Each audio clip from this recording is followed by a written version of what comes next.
سلوا التاريخ كم مجدا سطرنا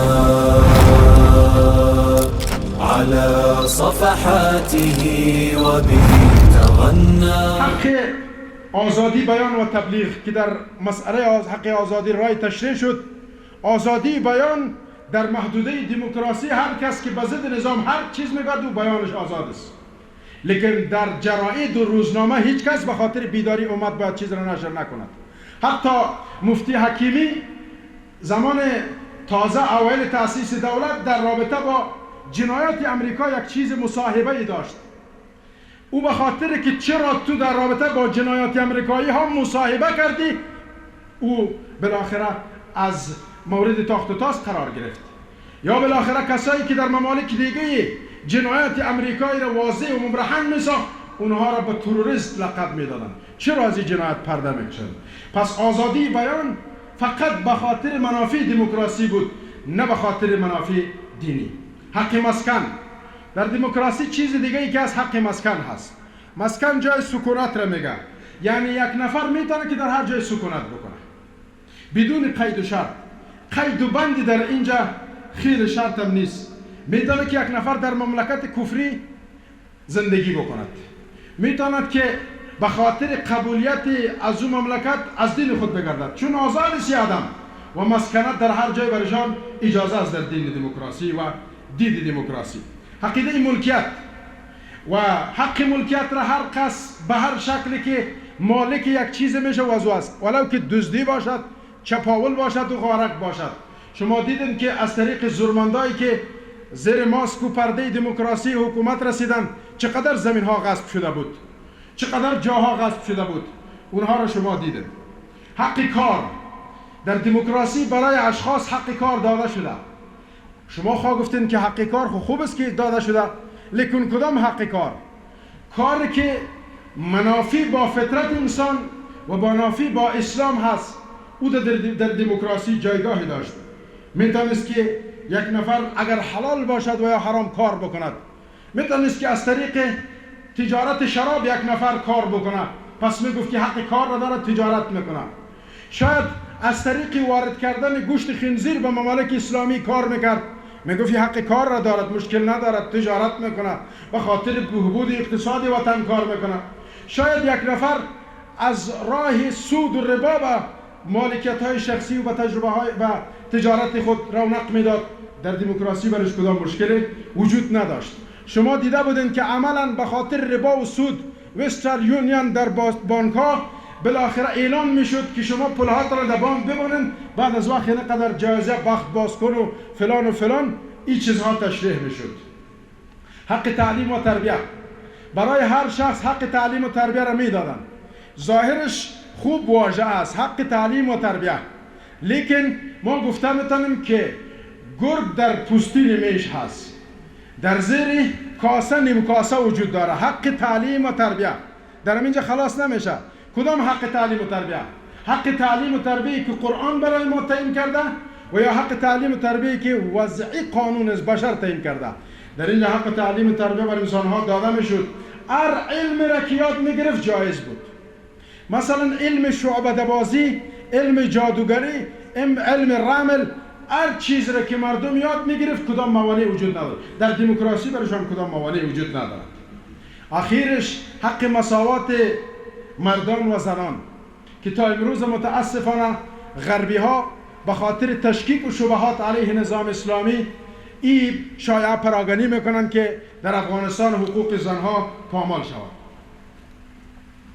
ما برای اینها میگم، برای غرب هم میگم، برای شرق و برای متبعین و کسایی که بنده های دموکراسی بر اونها هم میگم، شما از کدام حقوق زنها صحبت میکنن؟ ما خو میگیم قرآن ما میگه و اذا بشر احدهم بالانثى ظل وجهه مسودا وهو كظيم يتوارى من القوم من سوء. الله سبحانه و تعالی پرده از رخسار جاهلیت عرب بر میدارد. میگه و اذا بشر احدهم بالانثى، زمانی که بر اینها مژده پیدا شدن دختر را داده میشد، ظل وجهه مسودا وهو كظيم، چهره هاشون سیاه میشد، رگهای گردنشان ورم میکرد، باد میکرد. عالم گفتی بدبختی را کجا ببریم؟ در خاکش دفن بکنیم، در آتشش بندازیم و اکثریت دخترای نوپیدا و تازه پیدا را آیا عربها و کفار و جهال در عمق دل خاک فروبر نبردند؟ قرآن میگه و اذا الموعودة سئلت. ما برای مدعیان کاذب دموکراسی میگیم شما کسایی بودن که دخترایی که ندای ابن ابر سر میدادن در عمق دل خاک فرو بردن. شما کسایی بودن که به زن اصلا شما عقیده نشدن که آیا این انسان هست یا نیستن. رومی ها تا سالهای متعدد ایران مانده بودن که آیا زن هم انسان هست یا نه. ایرانی ها و فارسی ها در این عقیده بودن که وقتی که زنها مرض ماهوار میاد نجس است باید از اینها دور بشوند. بعض اینهایی میگفتن که زن انسان نیست، این از جنی ها استفاده شده. حتی ریوینتگن یکی از دانشمندای فیزیک است که با کشف شعاع ایکس اولین تجربه را بالای دست زن خود صورت داد. گفتی حیوان زنده جان است لیکن انسان نیست، اگر مردم باک ندارد. ما خو از تاریخ اونها معلومات داریم. عجیب هست اونهایی که دخترای خود زنده به گور میکردن به ما حقوق زن را یاد میدهند، در حالی که ما بودیم مسلمان ها بود و صدر اسلام به زن مادر خطاب کرد. زن را گفت تو همسر هستی، زن را گفت تو دختر هستی. پیامبر گفت کسی که دو دختر را پرورش بدهد ما و او مثل دو انگشت در بهشت هستیم.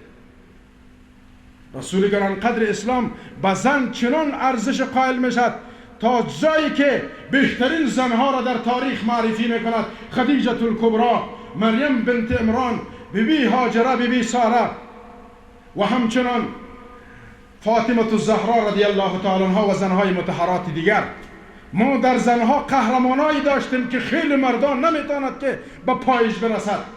جا دارد که یک زن را معرفی بکنم. مادر زبیر ابن عوام صفیه رضی الله تعالی عنها کسی بود که در غزوه خندق مسلمان ها زنها تعدادی در محوطه بودند. مسلمان ها در حفر خندق مصروف بودند. در اینجا حسان ابن ثابت شاعر چیره‌دست و فصیح اللسان ریش سفید بود در داخل خانه.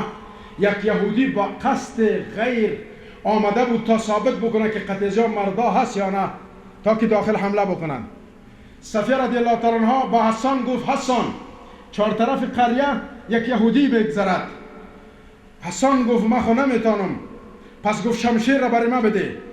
صفیه زن شیر زن از تبار آزادگان، زن پرورش یافته در دامان اسلام، زنی که با الله و رسولش ایمان داشت، شمشیر را میگیرد و با ضرب محکمه با فرق یهودی میزند و فرق یهودی را دو نصف میکند و را به جهنم واصل میکند. یک زن توانست که چنان را شهادت نشان بدهد. امی صفیه مادر حمزه رضی الله تعالی عنها است. امی خواهر حمزه رضی الله تعالی عنها در غزوه احد پیامبر علیه السلام میگه صفیه را اجازه ندین که چون یک زن هست شاید طاقت توان زیر نرده باشد. صفیه گفت ما خبر هستم که حمزه شهید شده و از این هم خبر هستم که مصلح شده، گوش و بینیش بریده شده. ما اگر قرار باشه که از زنها در صدر اسلام صحبت کنیم صحبت ما به درازا میکشد. پس مسلمان ها حقوق را برای زنها دادند. ما میگیم زن مثل دردانه هست، مثل طلای هست که باید در یک چوکات محدود و در یک چوکات مسئول و محفوظ نگهداری شود. زن بسان گل بود در باغ بهار بوستان، مرد او اندر محل بود چون مرد باغبان. باغبان باید دیوار کشد دور باغش تا گلش ایمن شود از دست برد این و آن، ورنه می باید دید با دو چشم خویشتن غنچه ناموس خود را در چشم دیگران. ما همیشه خانه های خود را، قریه های خود را محافظت میکنیم.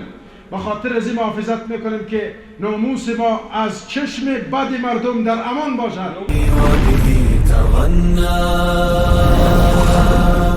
تهاب الأسد وطأتنا لأننا